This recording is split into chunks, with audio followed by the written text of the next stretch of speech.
Hi hello friends, ಎಲ್ಲರೂ ಹೇಗಿದ್ದೀರಾ? Welcome back to bye channel. ಬನ್ನಿ ಇವತ್ತಿನ ಎಪಿಸೋಡನ್ನು ನೋಡ್ಕೊಂಬರೋಣ. ಈ ಕಡೆ ಸೂರ್ಯ ಅಷ್ಟೇ ಅಲ್ಲ, ಜನಕ ಮಹಾರಾಜ ಇವರು ಮಲೇಷ್ಯಾ ಬ್ರೀಡು ಅಲ್ಲ, ಏನೂ ಅಲ್ಲ, ಅದೆಲ್ಲ ಸುಳ್ಳು, ಇವ್ರ ಮಾವನೇ ಅಲ್ಲ ಅಂತ ಹೇಳಿ ಈ ಕಡೆ ಸೂರ್ಯ ಅಂತಾನೆ ಈ ಕಡೆ ಮನೆಯವರೆಲ್ಲ ತುಂಬಾ ಶಾಕ್ ಆಗೋಗ್ತಾರೆ. ಅದಾದಮೇಲೆ ಇವರು 20 ವರ್ಷದಿಂದ ಇಲ್ಲೇ ತರಕಾರಿ ಮಾರ್ಕೊಂಡು ಇದೇ ಊರಲ್ಲಿದ್ದಾರೆ. ಅದು ಜೊತೆಗೆ ಕೇಶವ ಅಂಕಲ್ ಇದ್ದಾರೆ. ಕೇಶವ ಅಂಕಲ್ ಮಾವ ಅಂದರೆ ಕೇಶವ ಅಂಕಲ್ ಬೀಗ್ರೆ ಇವರು ಅಂತ ಹೇಳ್ತಾರೆ. ಹಂಗೆ ಹೇಳಿದ ತಕ್ಷಣವೇ ಈ ಕಡೆ ಮನೋಜಗೆ ಮತ್ತು ರಂಗನಾಥ್, ಶಾಂತಿ ಇವರೆಲ್ಲ ತುಂಬಾ ಶಾಕ್ ಆಗೋಗ್ತಾರೆ, ಏನಪ್ಪ ಇದು ಅಂತ ಹೇಳಿ. ಈ ಕಡೆ ಮಂಜನು ಸಹ ಸೈಲೆಂಟಾಗಿ ನಿಂತ್ಕೊಂಡಿರ್ತಾರೆ ಒಂದು ಕಡೆ. ಎಲ್ಲ ಇವರು ಇಲ್ಲೇ ಇರೋದು ಲೋಕಲ್ಲು, ಯಾವುದೇ ಮಲೇಷ್ಯಾ ಬ್ರೀಡು ಅಲ್ಲ, ಏನೂ ಅಲ್ಲ, ಇದೆಲ್ಲ ಸುಳ್ಳು, ಇವ್ರ ಹತ್ರ ದುಡ್ಡಿರೋದು ಸುಳ್ಳು, ಕೋಟಿ ಕೋಟಿ ದುಡ್ಡಿರೋದು ಸುಳ್ಳು, ಎಲ್ಲ ಸುಳ್ಳು ಅಪ್ಪಾಜಿ ಅಂತ ಹೇಳಿ ಹೇಳ್ತಾರೆ. ಇದೆಲ್ಲ ನಾಟಕ ಅಂತಂದಾಗ ಈ ಕಡೆ ರಂಗನಾಥ್, ಯಾಕೆ ಸ್ವಾಮಿ ಇಂಥ ದೊಡ್ಡ ಸುಳ್ಳು ಹೇಳಿದ್ರಿ, ಏನ್ರಿ ಅನ್ಯಾಯ ಮಾಡಿದ್ರಿ, ನಿಮಗೆ ಏನ್ರಿ ನಿಮಗೂ ನಮಗೂ ಸಂಬಂಧ ಅಂತ ಹೇಳಿ ಈ ಕಡೆ ರಂಗನಾಥ್ ಕಣ್ಣಲ್ಲಿ ನೀರು ಹಾಕ್ಕೊಂಡು ಅವ್ರನ್ನ ಕೇಳ್ತಾ ಇರ್ತಾರೆ. ಅದಕ್ಕೆ ಈ ಕಡೆ ಅವರು ರೋಹಿಣಿ ಮಾವ ಅನ್ನೋರು, ದಯವಿಟ್ಟು ನನ್ನ ಕ್ಷಮಿಸ್ಬಿಡಿ ಸ್ವಾಮಿ, ನಾನು ಬೇಕು ಅಂತ ಮಾಡಿದ್ದಲ್ಲ, ನಾನು ಸುಮಾರು ದಿನದಿಂದ ನಾಟಕ ಮಾಡಬೇಕು ಅಂತ ಹೇಳಿ ನಾನು ಹುಡುಕಾಡ್ತಾ ಇದ್ದೆ. ಸಿನಿಮಾದಲ್ಲಿ ನಾಟಕ ಮಾಡಬೇಕು ಅಂಥೇಳಿ ಅನ್ನೋದು ನನಗೆ ತುಂಬ ಇಷ್ಟ. ನಾನು ಆ ಸಿನಿಮಾದಲ್ಲಿ ನಾಟಕ ಮಾಡಬೇಕು ಅಂಥೇಳಿ ಹುಡ್ಕೋ ಟೈಮಿಗೆ ಅದೇ ಟೈಮ್ಗೆ ಇವ್ರ ಫ್ರೆಂಡ್ ಬಂದರು. ಈ ಥರ ಮಲೇಷ್ಯಾದಿಂದ ಬಂದಿರೋರ ಥರ ಮಾವ ಥರ ನಾಟಕ ಮಾಡಬೇಕು ಅಂತ ಹೇಳಿದ್ರು. ಅದಕ್ಕೆ ಒಪ್ಕೊಂಡು ಈ ಥರ ಎಲ್ಲ ಮಾಡಿದೆ. ಇವರೇನೋ ತೊಂದರೆಯಲ್ಲಿದ್ದಾರೆ, ಇವ್ರಿಗೆ ಸಹಾಯ ಮಾಡಬೇಕು ಅನ್ನೋ ಉದ್ದೇಶದಿಂದ ನಾನು ಮಾಡಿದೆ. ಬಟ್ ಹೋಗ್ತಾ ನನಗೆ ಗೊತ್ತಾಯಿತು ಇವರು ಈ ಉದ್ದೇಶಕ್ಕೆ ಮಾಡ್ತಾಯಿದ್ದಾರೆ ಅಂತ ಹೇಳಿ. ಏನೋ ಹೆಣ್ಮಗು ಕಷ್ಟದಲ್ಲಿದ್ದಾಳೆ ಅಂತೇಳಿ ನಾನು ಸಹಾಯ ಮಾಡಿದೆ. ಅದನ್ನು ಬಿಟ್ಟರೆ ಖಂಡಿತವಾಗ್ಲೂ ಬೇರೆ ಯಾವ ಉದ್ದೇಶನೂ ಇಲ್ಲ ನನಗೆ ಅಂತ ಹೇಳಿ ಅವ್ರ ಮಾವ ನನಗೆ ಕ್ಷಮಿಸ್ಬಿಡ್ಬೇಕು ಅಂತ ಹೇಳ್ತಾರೆ. ಅದಕ್ಕೆ ಈ ಕಡೆ ರಂಗನಾಥ್, ನಿಮಗೆ ಒಂಚೂರು ನಾಚಿಕೆ ಮಾನ ಮರ್ಯಾದೆ ಅನ್ನೋದೇನು ಇಲ್ವೇನ್ರಿ ನಿಮಗೆ? ಏನ್ರಿ ತಪ್ಪು ಮಾಡಿದ್ರಿ? ನಾವು ಏನಕ್ಕೆ ಈ ಥರ ಎಲ್ಲ ಸುಳ್ಳು ಹೇಳಿದ್ರಿ? ನಾವೇನು ಅನ್ಯಾಯ ಮಾಡಿದ್ದೀರಿ ನಿಮಗೆ? ನಮಗೆಲ್ಲ ಯಾವ ರೀತಿ ಮೋಸ ಮಾಡಬೇಕಂತ ಅನಿಸ್ತು ನಿಮಗೆ? ಒಂದಲ್ಲ ಎರಡಲ್ಲ ಬರೀ ಸುಳ್ಳು ಬಂದಿದ್ದೀರಾ. ನಾವೇನು ಅಷ್ಟೊಂದು ಕೆಟ್ಟವ್ರೇನ್ರಿ ನಮಗೆ ಸುಳ್ಳು ಹೇಳೋಕ್ಕೆ? ಹೇಳ್ರಿ, ನಾವೇನು ಅಷ್ಟೊಂದು ಕೆಟ್ಟವ್ರಾ? ನಮ್ಮನ್ನು ನೋಡಿದ್ದಾದ್ಮೇಲೆನಾದರೂ ನಾವು ಇಂಥವ್ರು, ನಮಗೆ ತಪ್ಪಾಯಿತು ಅಂತ ಹೇಳ್ಬೋದಿತ್ತಲ್ಲ, ಆವಾಗಲಾದ್ರೂ ನಿಜ ಹೇಳ್ಬೋದಿತ್ತಲ್ಲ, ಯಾಕ್ರಿ ಹೇಳಿಲ್ಲ ನೀವು ಅಂತಂದಾಗ, ಹೌದು ಯಜಮಾನ್ರೆ, ನೀವೆಲ್ಲ ತುಂಬ ಒಳ್ಳೆಯವರು, ನಾ ಕೆಟ್ಟವರಂತೂ ಅಲ್ಲ ಅಂತ ಹೇಳಿ ಈ ಕಡೆ ಅವರು ರೋಹಿಣಿಯವ್ರ ಮಾವ ಅಂತಾರೆ. ಈ ಕಡೆ ರೋಹಿಣಿಗೆ, ಏನಮ್ಮ ಇದೆಲ್ಲ ಅಂದಾಗ, ದಯವಿಟ್ಟು ನನ್ನ ಕ್ಷಮಿಸ್ಬಿಡಿ ಮಾವ ಅಂತ ಕೇಳ್ತಾಳೆ. ಕ್ಷಮಿಸೋದ ನಿನ್ನನ್ನು? ಯಾವ ತಂದೆ ತಾಯಿ ಜನ್ಮ ಕೊಟ್ಟ ಮಗಳಮ್ಮ ನೀನು? ಏನಕ್ಕಮ್ಮ ಈ ಥರ ಎಲ್ಲ ನಾಟಕ ಮಾಡಿದೆ ನಮ್ಮ ಮನೆಗೆ ಬಂದೆ? ಏನಮ್ಮ ಸಿಕ್ತು ಇದರಿಂದ ನಿಮಗೆ? ಯಾಕೆ ಇದೆಲ್ಲ ಬೇಕಿತ್ತು ನಿನಗೆ? ಇಷ್ಟೊಂದು ಸುಳ್ಳು ಹೇಳೋ ಅವಶ್ಯಕತೆ ಏನಿತ್ತು? ಬಾಯಿ ಬಿಟ್ಟರೆ ಬರೀ ಸುಳ್ಳು ಮೇಲೆ ಸುಳ್ಳು, ವರ್ಷ ಪೂರ್ತಿ ಇದನ್ನೇ ಹೇಳ್ಕೊಂಡು ಸಾಧನೆ ಮಾಡಿಬಿಟ್ರಲ್ಲಮ್ಮ, ನಿನಗೇನಾದರೂ ದೇವ್ರು ಒಳ್ಳೇದು ಮಾಡ್ತಾನಾ ಅಂತ ಹೇಳಿ ಬೈತಾ ಇರ್ತಾರೆ. ದಯವಿಟ್ಟು ನನ್ನ ಕ್ಷಮಿಸಿ ಮಾವ ಅಂತ ಹೇಳಿ ಈ ಕಡೆ ರೋಹಿಣಿ ಅಂತಾಳೆ. ಕ್ಷಮಿಸ್ಬೇಕಾಗಿರೋದು ನಾನಲ್ಲಮ್ಮ, ನಿಮ್ಮತ್ತೆ ನನ್ನ ಮಲೇಷ್ಯಾ ಸೊಸೆ ಅಂತ ಹೇಳಿ ಊರು ತುಂಬ ಮೆರೆದಾಡಿದ್ಲಲ್ಲ, ಊರು ತುಂಬ ನೀನು ಎತ್ತಾಡಿದ್ಲಲ್ಲ, ಅವಳು ಕ್ಷಮಿಸ್ಬೇಕು. ನೋಡ್ದೇನೆ ಶಾಂತಿ, ನನ್ನ ಮಲೇಷ್ಯಾ ಸೊಸೆ ದುಡ್ಡಿರೋ ಅಂತ ಮೆರೆಸ್ತಾ ಇದ್ದಲ್ಲ, ಈಗ ನೋಡು ಎಂಥ ಪರಿಸ್ಥಿತಿಗೆ ನಾನು ನಿಲ್ಲಿಸಿದ್ದಾಳೆ ನಿನ್ನ.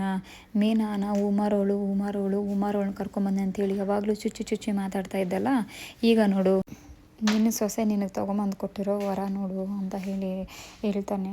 ಈ ಕಡೆ ರಂಗನಾಥ ಆ ಥರ ಹೇಳ್ತಿದ್ದಾಗೆ ಶಾಂತಿಗೆ ಕೋಪ ತುಂಬ ಜಾಸ್ತಿ ಆಗ್ತಾ ಹೋಗ್ತಾ ಇರುತ್ತೆ. ಈ ಕಡೆ ಮನೋಜಗೆ, ಏನಪ್ಪ ಮನೋಜ, ನಿನಗಿದೆಲ್ಲ ಗೊತ್ತಿದ್ರು ನಮಗೊಂದು ಮಾತು ಹೇಳ್ಬೇಕು ಅನಿಸಿಲ್ವೇನೋ ನಿನಗೆ ಅಂತ ಹೇಳಿ ಮನೋಜನ ಕೇಳಿದಾಗ, ಅಪ್ಪ ನನಗೆ ನಿಜವಾಗ್ಲೂ ಇದ್ರ ಬಗ್ಗೆ ಗೊತ್ತಿಲ್ಲಪ್ಪ, ನಾನು ಯಾರ ಜೊತೆಲಿದ್ದೀನಿ, ಯಾರ ಜೊತೆ ಸಂಸಾರ ಮಾಡ್ತೀನಿ ಅನ್ನೋದೇ ಮರ್ತೋಗ್ಬಿಟ್ಟಿದೆ ನನಗೆ ಅಂತ ಹೇಳಿ ಈ ಕಡೆ ಕೇಳ್ತಾನೆ. ಈ ಕಡೆ ರಂಗನಾಥ, ಏನಮ್ಮ ನಮ್ಮ ಜೊತೆಲಿದ್ದು ಇಷ್ಟೊಂದು ಮೋಸ ಮಾಡಿದ್ಯಲ್ಲ ನಮಗೆ, ನಾವು ಕೆಟ್ಟವರ ಹೇಳು? ಒಳ್ಳೆಯವ್ರ ಜೊತೆ ಇದ್ದು ಒಳ್ಳೇದು ಕಲಿಬೇಕಲ್ವಾ? ನಮ್ಮ ಒಳ್ಳೆಯವ್ರ ಮಧ್ಯೆ ಇದ್ದು ನೀನು ಯಾಕಮ್ಮ ಕೆಟ್ಟ ಬುದ್ಧಿ ಕಲಿತೆ, ನೀನು ಯಾಕಮ್ಮ ಕೆಟ್ಟ ದಾರಿ ಹಿಡಿತಾ ಇದೆಯಾ ಅಂತ ಹೇಳಿ ಜೋರಾಗಿ ರೋಹಿಣಿನ ಪ್ರಶ್ನೆ ಮಾಡ್ತಾನೆ. ಇಲ್ಲಿ ನಾವು ಕೆಟ್ಟವರ ಹೇಳು, ನಾವು ಕೆಟ್ಟವ್ರ ಅಂತ ಕೇಳಿದಾಗ, ಇಲ್ಲ ಮಾವ ಕೆಟ್ಟವರಲ್ಲ ಅಂತ ಹೇಳಿ ಅಂತಾಳೆ. ಈಗ ಗೊತ್ತಾಯ್ತೇನೆ ಶಾಂತಿ ನಿನಗೆ, ಸಕ್ಕರೆ ಬಯಲು ಶಾಂತಿ, ನಿನ್ನ ಸೊಸೆ ಬಂಗಾರನ ಕಾಗೆ ಬಂಗಾರನ ಅಂತ ಇವಾಗಲಾದರೂ ಗೊತ್ತಾಯ್ತಾ? ಇವಾಗಲಾದರೂ ತಿಳ್ಕೊಳ್ಳಿ ಅಂತ ಹೇಳಿ ಶಾಂತಿಗೆ ಅಂತಿರ್ತಾಳೆ. ನೋಡ್ದೇನೆ, ಕೇಳಿಸ್ಕೊತಾ ಇದೆಯೇನೆ, ನಿನ್ನಿಂದ ಎಂತೆಂಥ ಮಾತುಗಳು ಕೇಳಬೇಕು, ಕೇಳಿಸ್ಕೊಂಡೇನೆ ಗುಗ್ರಿ ಅಂತ ಅಂತಾಳೆ. ನಿನ್ನ ಕೂದಲಲ್ಲಿ ನಾನು ಮೊದಲೇ ಹೇಳಿದೆ, ನಿನ್ನ ಕೂದಲಲ್ಲಿ ನಿನ್ನ ಎಷ್ಟು ಗುಂಗುರು ಕೂದಲಿದೆಯೋ ಅಷ್ಟು ಸುಳ್ಳು ಹೇಳ್ತೀಯ ನೀನು, ಅಷ್ಟು ಕ್ರಿಮಿನಲ್ ಬುದ್ಧಿ ನಿನ್ನ ಹತ್ರ ಇದೆ ಅಂತ ನಾನು ಮೊದಲೇ ಹೇಳಿದ್ನಲ್ಲಿ. ಯಾಕೆ ನನಗೆ ಮೋಸ ಮಾಡಿದೆ, ಏನಕ್ಕೆ ಈ ಥರ ಸುಳ್ಳು ಹೇಳಿ ನನ್ನ ಮಗನ ಜೀವನದಲ್ಲಿ ನನ್ನ ಜೀವನದಲ್ಲಿ ಬಂದೆ ಅಂತ ಹೇಳಿ ರೋಹಿಣಿಗೆ ಪಟ್ಟಂತ ಶಾಂತಿ ಹೊಡಿತಾಳೆ. ಅದೇ ಥರ ಪ್ರಶ್ನೆ ಕೇಳ್ಕೊಂಡೆ ರೋಹಿಣಿನ ಹೊಡಿತಾ ಇರ್ತಾಳೆ. ನಿಂಗೆ ಎಷ್ಟು ಧೈರ್ಯ ಇದ್ದರೆ ನಮ್ಮ ಹತ್ರನೇ ಸುಳ್ಳು ಹೇಳ್ತೀಯ, ಅದು ಪ್ರತಿಯೊಂದೂ ಸುಳ್ಳು ಮೇಲೆ ಸುಳ್ಳು, ಸುಳ್ಳು ಮೇಲೆ ಸುಳ್ಳು, ಎಷ್ಟು ಅಂತ ಹೇಳ್ತಾರೆ ನಮಗೆ ಅಂತ ಹೇಳಿ ಶಾಂತಿ ಹೊಡಿತಾ ಇರ್ತಾಳೆ. ರಂಗನಾಥ್ ಬೇಡಮ್ಮ, ಬೇಡ, ದಯವಿಟ್ಟು ನನ್ನ ಮಾತು ಕೇಳು, ಬೇಡ ಶಾಂತಿ, ಒಂದೆರಡು ನಿಮಿಷ ತಾಳು ಅಂತೇಳಿ ಎಷ್ಟು ಹೇಳಿದ್ರು ಯಾರ ಮಾತು ಸಹ ಕೇಳೋ ಪರಿಸ್ಥಿತಿಯಲ್ಲಿ ಶಾಂತಿ ಇರೋದಿಲ್ಲ. ಇಲ್ಲ ರೀ, ಸುಮ್ಮನಿರ್ರಿ ನೀವು ಅಂತ ಹೇಳಿ ಹೊಡೆಯೋಕ್ಕೆ ಸ್ಟಾರ್ಟ್ ಮಾಡ್ತಾಳೆ. ಹೇಳಿ, ಏನಕ್ಕೋಸ್ಕರ ಬಂದೆ ನಮ್ಮ ಮನೆಗೆ, ಏನಕ್ಕೆ ಇಷ್ಟೊಂದೆಲ್ಲ ಸುಳ್ಳು ಹೇಳಿದೆ, ಯಾಕೆ ನಮ್ಮ ಮನೆ ಅಮರಿಸ್ದೆ, ಹೇಳು, ನಿಜ ಹೇಳು, ಏನಕ್ಕೆ ಇಷ್ಟೊಂದು ಸುಳ್ಳು ಹೇಳೋ ಅವಶ್ಯಕತೆ ಇತ್ತು ಅಂತ ಹೇಳಿ ಶಾಂತಿ ಹೊಡಿತಾನೆ ಇರ್ತಾಳೆ. ರಂಗನಾಥ್ ಅವರು ಯಾರು ಬೇಡ ಶಾಂತಿ, ಬೇಡ ಶಾಂತಿ ಅಂತ ಹೇಳಿದ್ರು ಕೇಳೋದೇ ಇಲ್ಲ. ಈ ಕಡೆ ಶಾಂತಿ ಹೊಡೆಯೋಕೆ ಹೋಗೋ ಟೈಮಲ್ಲಿ ಮನೋಜ ಪಕ್ಕದಲ್ಲಿ ಹೋಗಿ ನಿಂತ್ಕೊತಾಳೆ. ಮನೋಜ್ ಸೈಲೆಂಟಾಗಿ ಕರ್ಕೊಂಬಂದು ಶಾಂತಿ ಮುಂದೆ ಬಿಟ್ಟು ಸೈಲೆಂಟಾಗಿ ಒಂದು ಕಡೆ ನಿಂತ್ಕೊಂಡ್ಬಿಡ್ತಾನೆ. ತುಂಬ ಭಯ ಆಗ್ತಿದೆ ಮನೋಜ್ ನನಗೆ, ದಯವಿಟ್ಟು ಬನ್ನಿ ಬನ್ನಿ ಅಂತ ಕರೆದ್ರು ಮನೋಜ ಬರೋದಿಲ್ಲ. ಭಯ ಆಗ್ತಿದೆಯೇನೆ ನಿನಗೆ, ಭಯ ಆಗಲೇಬೇಕು, ಏಕೆಂದರೆ ಅಷ್ಟು ಸುಳ್ಳು ಹೇಳಿದ್ಯಾ ನೀನು. 30 ಲಕ್ಷ ಹೊಡ್ಕೊಂಡೆ, ಬ್ಯೂಟಿ ಪಾರ್ಲರ್ ಕಿತ್ಕೊಂಡೆ, ನನ್ನ ಹತ್ರ ಏನೇನು ಬೇಕೋ ಎಲ್ಲ ಮಾಡಿಸ್ಕೊಂಡೆ, ಕೊನೆಗೆ ಸುಳ್ಳು ಹೇಳಿದೆ, ಇದೆಲ್ಲ ಏನಕ್ಕೆ ಬೇಕಿತ್ತು ನಿನಗೆ ಅಂತ ಹೇಳಿ ರೋಹಿಣಿ ಕೆನ್ನೆಗೆ ಬಾರಿಸ್ತಾ ಇರ್ತಾಳೆ. ಅತ್ತೆ ದಯವಿಟ್ಟು ಬೇಡ ಅತ್ತೆ ಅಂತೇಳಿ ರೋಹಿಣಿ ಎಷ್ಟೇ ಹೇಳಿದ್ರು ಕೇಳೋದೇ ಇಲ್ಲ.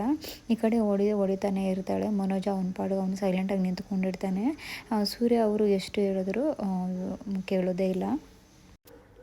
ಅತ್ತೆ ನಾನು ಇನ್ನೇನಾದ್ರು ಹೊಡೆಯೋಕ್ಕೆ ಬಂದರೆ ಮನೋಜ್, ನಿಮ್ಮ ಮಗ ಮನೋಜ್ ಮೇಲೆ ಆಣೆ ಅಂತ ಹೇಳ್ತಾಳೆ. ಆ ಥರ ಹೇಳಿದ ತಕ್ಷಣವೇ ಶಾಂತಿ ಸುಮ್ಮನಾಗ್ತಾಳೆ ಅಂತ ಹೇಳಿ ರೋಹಿಣಿ ಅಂತಾಳೆ. ಬಟ್ ಆದ್ರೂ ಸಹ ಶಾಂತಿ ಸುಮ್ಮನೆ ಇರೋದಿಲ್ಲ, ಅವಳನ್ನ ಹೊಡೆಯೋಕ್ಕೆ ಹೋಗ್ತಾ ಇರ್ತಾಳೆ.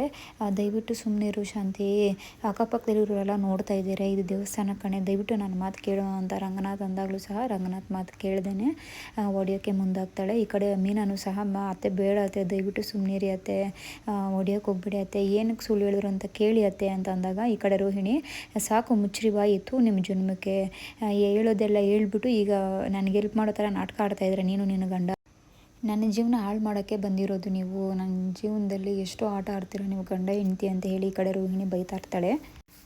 ಈ ಕಡೆ ಸೂರ್ಯ ಬಾಮ್ಮ ನೀನು, ಅವಳು ಸುಳ್ಳು ಮೇಲೆ ಸುಳ್ಳು ಹೇಳ್ತಾನೆ ಇರ್ತಾಳೆ, ಅವಳು ತಕ್ಕ ಪಾಠ ಆಗಲೇಬೇಕು, ನೀನು ಬಾ ಸೈಡ್ಗೆ, ಶಾಂತಿ ನೋಡ್ಕೊತಾಳೆ ಅಂತ ಅಂದ್ಬಿಟ್ಟು ಸೈಡ್ಗೆ ಕರ್ಕೊತಾನೆ.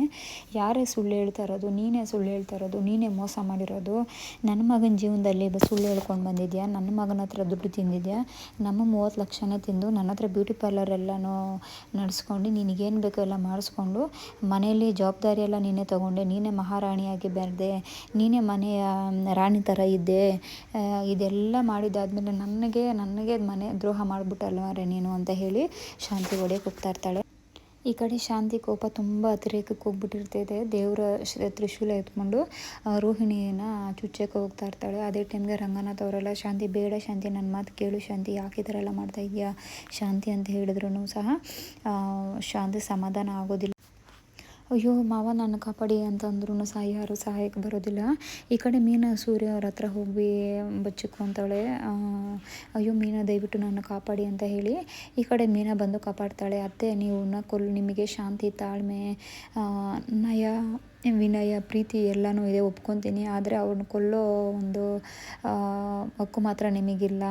ಅವ್ರಿಗೇನಾಯಿತು ಅಂತ ಮೊದಲು ಕೇಳಿ, ಅದಾದಮೇಲೆ ನೀವು ತಪ್ಪು ಸರಿನ ಕೇಳಿ ನೀವು ಏನು ದಂಡನೆ ಕೊಡ್ತೀರೋ ಆಮೇಲೆ ಕೊಡಿ, ಅವ್ರನ್ನ ಸಾಯಿಸೋಕ್ಕೆಲ್ಲ ನಾನು ಬಿಡೋದಿಲ್ಲ. ಆವತ್ತು ಅದನ್ನ ಹೇಳಿದೆ, ಇವತ್ತು ನಾನು ಅದನ್ನೇ ಹೇಳ್ತಾ ಇದ್ದೀನಿ, ಬೇಡ ಅತ್ತೆ ಅಂತ ಹೇಳ್ತಾಳೆ. ಆ ಥರ ಹೇಳಿದ ತಕ್ಷಣ ಈ ಕಡೆ ಶಾಂತಿ ಒಂದು ಸ್ವಲ್ಪ ಸಮಾಧಾನವಾಗಿ ಸುಮ್ಮನೆ ಆಗೋಗ್ತಾಳೆ. ನೋಡ್ದೇನೆ ಎಂತೆಂಥ ಚಿಲ್ಲರೆಯವರೆಲ್ಲ ನನಗೆ ಏನೋ ನನ್ನ ಮುಂದೆ ಧ್ವನಿ ಎತ್ತಿ ಮಾತಾಡೋಂಗೆ ಆಗೋಗ್ಬಿಟ್ರು, ಅವ್ರ ಹತ್ರ ಎಲ್ಲ ನಾನು ಹೇಳ್ಸ್ಕೊಳಂಗೆ ಆಗೋಗ್ಬಿಟ್ಟೆ, ಹೂ ಮಾರೋಳು ಸಹ ನನಗೆ ನನ್ನ ಮುಂದೆ ನಿಂತು ಮಾತಾಡ್ತಾ ಇದ್ದಾಳೆ, ಇದೆಲ್ಲ ನಿನ್ನಿಂದನೇ ಕಣೆ ಅಂತ ಹೇಳಿ ಶಾಂತಿ ಅಂತಾಳೆ. ಅದನ್ನು ಕೇಳಿಸ್ಕೊಂಡು ರಂಗನಾಥ್, ಇಷ್ಟಾದ್ರೂ ನಿನಗಿನ್ನೂ ಬುದ್ಧಿ ಬಂದಿಲ್ವಲ್ಲೇ, ನಿನ್ನ ಸೊಸೆ ತಪ್ಪು ಮಾಡಿದ್ರು ಅದನ್ನ ಒಪ್ಕೊಳಕ್ಕಾಗ್ದಿರ ಅವಳ ಮೇಲೆ ಯಾಕೆ ಕೋಪ ಬಿಡ್ತಾ ಇದೆಯಾ, ನಮ್ಮನೆ ಬಂಗಾರ ಕಣೆ, ನಮ್ಮನೆ ನಂದಾದೀಪ ಕಣೆ, ನಮ್ಮನೆ ಸೊಸೆ ಕಣೆ ಅವಳು, ನಿನ್ನ ಸೊಸೆ ಥರ ಸುಳ್ಳು ಹೇಳ್ಕೊಂಬಂದಿಲ್ಲ, ನಿನ್ನ ಸೊಸೆ ಮಾಡಿರೋ ತಪ್ಪನ್ನ ಅರಗಿಸ್ಕೊಳಕ್ಕಾಗ್ತಾಯಿಲ್ಲ ನಿನ್ನ ಕೈಯಲ್ಲಿ, ಅವಳನ್ನ ಯಾಕೆ ಬೈತಾ ಇದೆಯಾ, ಮಲೇಷ್ಯಾ ಸೊಸೆ ಅಂತೇಳಿ ಮೆರೆದೆ ಅಲ್ವಾ ಇವಾಗ ಗೊತ್ತಾಯ್ತಾ ನಿನಗೆ ಯಾರ್ಯಾರು ಹೆಂಗೆ ಯಾವ ಸೊಸೆ ಹೆಂಗೆ ಅಂತ ಹೇಳ್ಬಿಟ್ಟು ಅಂತ ಹೇಳಿ ಈ ಕಡೆ ರಂಗನಾಥ್ ಅಂತಾನೆ.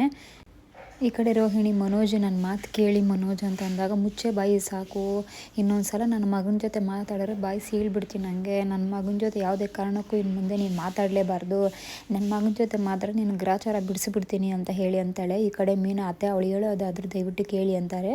ಈ ಕಡೆ ಸೂರ್ಯ ನೀನು ಮುಚ್ಚಮ್ಮ ಬಾಯಿ ಸಾಕು, ಏನಕ್ಕೆ ಅವಳ ಮಾತೆಲ್ಲ ಕೇಳಬೇಕು, ಅವಳು ಬಾಯಿ ಬಿಟ್ಟು ಬರೀ ಸುಳ್ಳೇ ಹೇಳೋದು. ಎಷ್ಟು ಚೆನ್ನಾಗಿ ನೋಡ್ಕೊಂಡಿದ್ರು ನಮ್ಮಮ್ಮ ನಿನ್ನನ್ನು, ನೀನು ನೋಡ್ರಿ ಯಾಕಮ್ಮ ಈ ಥರ ಮಾಡಿಬಿಟ್ಟೆ ನೀನು ಬಂಗಾರಿ ಅಂತ ಹೇಳಿ ರೇಗಿಸ್ತಾ ಇರ್ತಾನೆ. ಈ ಕಡೆ ಮೀನಾ ರೀ ನೀವು ಬಾಯಿ ಮುಚ್ಕೊಂಡು ಸ್ವಲ್ಪ ಸುಮ್ಮನಿರ್ರಿ ಅಂತ ಹೇಳಿ ಈ ಕಡೆ ಸೂರ್ಯನ ಬೈತಾರೆ.